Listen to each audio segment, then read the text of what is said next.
Uy, nganong namay Palawan Pawn Shop karon? No, sa may nagtukod ana nya nganong daghan naman kay na karon diri sa Pilipinas. So naay Palawan Pawn Shop diri sa Pilipinas tungod sa usa ka tawo, no, kay siya may nagtukod niini. So kana siya si Bobby Castro. So kini si Bobby Castro taga Puerto Princesa siya sa Palawan din. Kani siya aktivista niya sa una, no, eskwela sa UP sa una pero one sem ra siya ni eskwela kay nag-focus siya sa iyang pagka-aktivista, no. O kani siya panahon ni Marcos, kung papa ni BBM ba. Then katong 1975 na preso pud ni siya tungod lagi sa iyang pagka-aktivista. Then after ato sa iyang pagka-preso, no, nagibuhian man siya. So nibalik siya sa Puerto Princesa, dito din siya nagpakasal, no, sa iyang partner na si Angelita, no.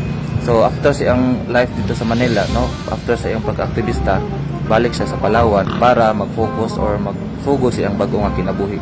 So sa iyang pag-uli, no, nitabang siya sa iyang parent na sa iyang papa. Iyang papa is graduate sa PMA na sa Air Force na trabaho, pero nagnegosyo po dito sa Palawan. So mato nagtabang-tabang siya sa iyang papa, din na po siya sideline business, no, karinderya, din na po siya mga product nagikan sa Palawan niyang gina-export dito sa Hong Kong. So mato pinaka first na negosyo ni Bobby Castro. So katong 1980, ang original jud na tagi sa Palawan is ang Rodriguez family dito sa Palawan. No, pawn shop ni siya. Ang goal nila ani is to help, no, motabang sa mga tao, muhatag og mga cash assistance ito sa ilaha. Pero wala nagdugay o kini siya iyang gibaligya, no. Ug kato gipalit dayon ni Bobby Castro. So ang palit ni Bobby Castro ato sa Palawan Pawn Shop, no, gikan sa Rodriguez family is 40,000 pesos. Grabing struggle nila ato sa mag-asawa, si Bobby ug iyang asawa na si Angelita. Kay sila ra man duha nagpadagan sa negosyo, no, katong pawn shop ilahan naman to. Sila ra duha pulig-pulig bantay ato nga pawn shop, wala pa sila kaayo mga tauhan. So grabe lang pagpaningkamot kay dream po nila na molambo to ilahang pawn shop, no. So di ba si Bobby is aktivista gikan sa Manila. So pag uli nagpalawan ni tiwas pud siya sa eskwela kay siya ka padayon dito sa UP sa Manila. So siya nahuman sa siyang college, no, sa Palawan State University. So mali ito sugod pa sa Palawan, no, under kang Bobby Castro, no, napuy tay na manghulang pa sila kwarta sila mga relatives para ipatuyok bitaw ilang kapital para lang mo lambo. So kato ilang una nga diskarte sa unang panahon. 1985 na to siya. Then pila ka years is nilambo jud ang Palawan Pawn Shop na dungagan ilang mga branch hantod na dungagan og 16 ka buok. So mao to pila ka years is natabok sila sa Negros Occidental, no, particularly sa Cadiz, sa Victorias ug sa Silay.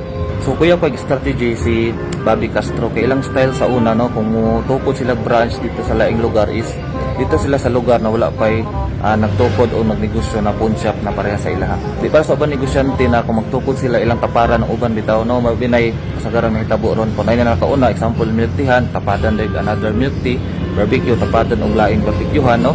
Si Bobby Castro iyang style is kadto. Kita sa lugar sa Pilipinas na wala pay pawn shop kay siya ang gusto makauna dito. So katong 2003 dito na nagsugod ilahang serbisyo na kanang pera padala, kanang padala kwarta ba. Kay original ang ilahang gina-offer na services is prindar man, no. Prindag mga VHS, Ditamax, uban motor, usahay prinda sa mga alahas. So kana ang una nila na gina-offer. Pero kato 2003 lagi nagdugang sila og serbisyo which is katong pwede na kang padala og kwarta or pwede po ka ma-receive og kwarta gikan sa imong mga kaila, sa imong relatives, sa imong amigo ug uban pa. Then 2004, no, grabe nang pagdako sa Palawan Pawn Shop hantod niabot sila sa Manila, no. Pinakauna nila na branch sa Manila ilang gitukod 2004 sa Espanya, Manila. So grabe kay si Bobby Castro, no, kuyaw kay ang mga bisyo, no, gikan sa pagka-aktivista hantod karon ni dako na yung negosyo ug natukod na siya business empire. So atong makuha na lesson diri sa iyahang kaagi, dapat atong gamiton ang second chance nga gihatag sa tuwa. Kani siya gihatagan ni second chance kay natakpan man siya na priso katong panahon ni Marcos, no.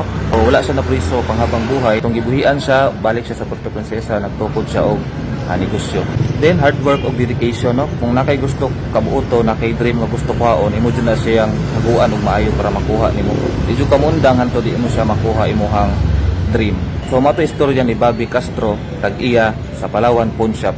Pero kaning Palawan Pawn Shop original jud ani ang Rodriguez family, gipalit ra ni Bobby Castro. Then siya na dayon nagpalago, siya na nagpadagan, siya na nagpa-expand sa mga lain-lain nga lugar. So saludo ta kang Bobby Castro, no, sa iyang pagkamaayo nga negosyante. Dahil sa mong lugar na 7 ka branch sa Palawan Pawn Shop. Sa inyo ha, pila ka buok. Sige, marato kay napokoy lakaw, no, hanto sa sunod. Salamat sa pagtanaw and follow for more.